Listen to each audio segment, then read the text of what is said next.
So while we were preparing this, we came up with like the biggest frustration ever. It's like, hey, we got 3 sections of the UNESCO site.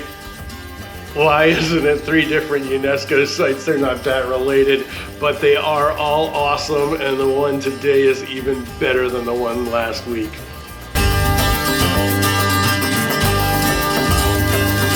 Hi guys, I'm Turtle. And I'm Bear, and we are the Gallivanthropologists. We're a father-son team of traveling anthropologists, and we're going to be going around the world traveling to over 100 countries in the next few years. While we're doing that, we're going to promote cultural heritage and ecotourism and a little bit of food culture. So please like and subscribe and stick with us because we got a really nice destination for you today.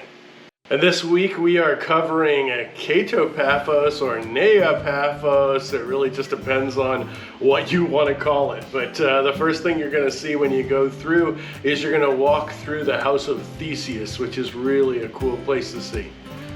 We're here in Neo Paphos, and earlier we were in Paphos, which is older. This is newer, and it's part of the Hellenistic period.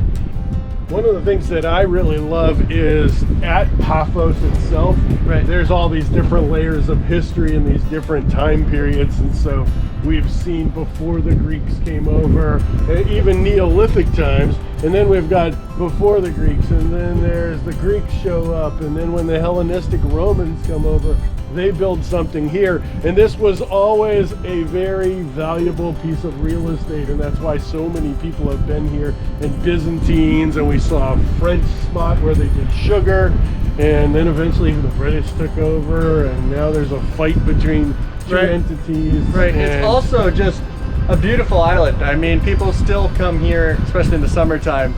Millions of people come here because it's beautiful, so I don't blame them for moving in, and it's really cool to see all those different cultures. The highlight of the House of Thesius is definitely their mosaics.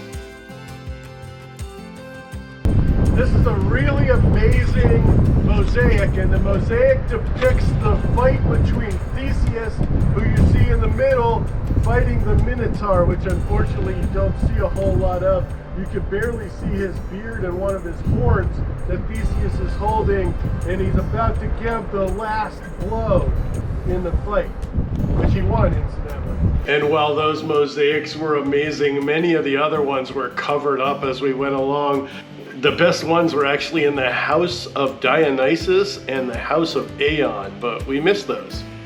Yeah, we got there a little too late, and you know, it was during the time of the pandemic, so they might not have even been open, but just another reason to go back. We had heard there was a lot of mosaics here, and there are a lot of places where you can tell that they're covering up the mosaics to protect them, which is commendable. And I'm sure that there's pictures somewhere, and if I can find them, we'll do a little montage after this. But this is where the 3-horse mosaic is. This is where Aphrodite's mosaic is, and there's some more geometric patterning. But for right now, it is being preserved. The lack of preservation here on the superstructures of everything makes this site honestly a little bit underwhelming.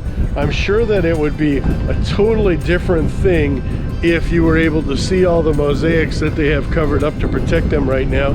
But there is something cool coming up here on the left-hand side. Let me see if this thing wants to swing around. What you see below here is the way that they'd make the subfloor on a bath. And so almost 99% sure that you're looking at a bath down here. Not the largest or most overwhelming bath, but that's what these usually are. You can see they actually have used like terracotta stone over here to cover up where the water came in and out. This is cool. Look what I just found on the ground. Don't think it's pottery, but it's definitely painted. What do you think it is, Dad? It's definitely not pottery, but what I think you have here is part of the plaster that would have been on like the outside of a wall, like this wall or whatever, if this was a real wall, probably in the bath or something maybe even, but this is the painted section. It's definitely artifactual, and it's a super cool find. This is really nice. Cool. Then we'll I'm gonna back. put it right back. Yep. Put it face down to protect the paint. Okay. There you go. All right. We made it better. The cool thing about archaeology sites is you actually get a chance to exercise, and we got to do a lot of walking that day. Really beautiful paths. And we walked up a little bit, and then we saw probably the most famous landmark of Paphos, the lighthouse. Right. And that was really cool. I gotta imagine it's really pretty at night. Oh, it's great for Instagram photos. That's what you see really on Paphos is everybody's up there fooling around with their cameras, and we had to wait for them a couple of times to film, even though there wasn't that many people there. But it's really gorgeous. You can tell why it's there. You can also tell that it's built on top of some of the other ruins. And the hill that you're on top of turns out to kind of decline into a theater. So you can tell the theater used to be a lot bigger. Yeah, actually the theater used to have twice as many rows, and then an earthquake in like the 150s AD knocked it down, and then they rebuilt it, and they still use that theater in the summertime for shows. I think that'd be a pretty cool show to see. And we were walking around the theater, and then we saw some ruins to the side, and that actually ended up being probably more historically relevant than the theater itself. According to oral tradition and a lot of archaeologists, where I'm standing, which is called the Asclepieion, was where the modern practice of medicine really started to take root for the Western world. So once again, due to a lack of maybe preparation or research really, I decided that I would move my mouth around and make it look like I'm saying something really animated and super fun. And what I would have been saying if I would have done it is that an Asclepieion is like a temple to Asclepius, which is the god of medicine, but it's also kind of like a place where you could go and kind of have like an urgent care or something, and it's where people could learn to operate. So it was definitely a significant place and really cool to see. There was several of them in the area at the time, and they all kind of developed modern medicine at the same time. The interesting thing about what they believe the Asclepieion in Paphos is that it was more like the model of what an actual hospital looked like. And they also found one of the earliest of the pharmacy symbols with the staff of Asclepius with the serpent wrapped around it. So it's pretty interesting. Yeah, and I heard that they created electronic medical records right there where we were standing. And look at the decoration here, and they say they're going to do a lot more digging in this area, and hopefully they find a lot of medical apparatuses and tools and things like that that can confirm this.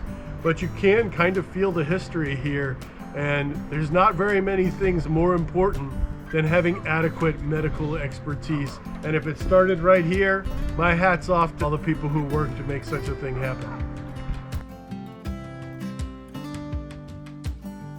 And right across from there was the Agora, but I kind of was hightailing it towards what I thought looked to be the most beautiful spot because the sun was setting and I think it was already officially closed.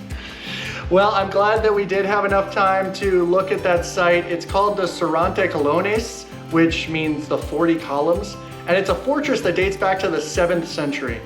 It's so beautiful. You can see some of the guard towers that are still there. And the reason that it's called 40 columns is because of all of the columns they found in the site. Couldn't find anything about it actually being 40 columns. It may be hyperbole, but there definitely are a lot of columns and they're really pretty. I think the cool thing about the 40 columns is it almost looked like a Spanish fortress. You know, you had all the guard towers on the side, and then it was actually built around a moat that would have had a wooden bridge to reach across it, and that would have been to defend against the Arab raiders in the area. So I think that's really cool that even that long ago, there was something so similar. But I can tell you what stole the show is all those arches, and it was still a blue sky, even though it's starting to get to that golden hour, and we really got some nice footage. And I was excited, and then there were like whistles and stuff trying to get us and the other two people out of the site. So we figured we'd listen to them, plus we were a little hungry from all the walking. And so we found a little something to eat and just watched the sunset over the water. Perfect end to the perfect day. the next day we got to go to part 3 of this video. And so I hope that you guys are enjoying this, and please like and subscribe. You'll really help us with growing. It'll really help us with some of the sponsorship things that we want to do to make our zero carbon drive around the world work. And if you want to learn more about that, just stick around here. And as he mentioned, next week we are going to be doing the last part of the Paphos UNESCO site. So if you guys like this, you're not going to want to miss that. So like, subscribe, follow, all that good stuff. And always remember to find yourself on the journey.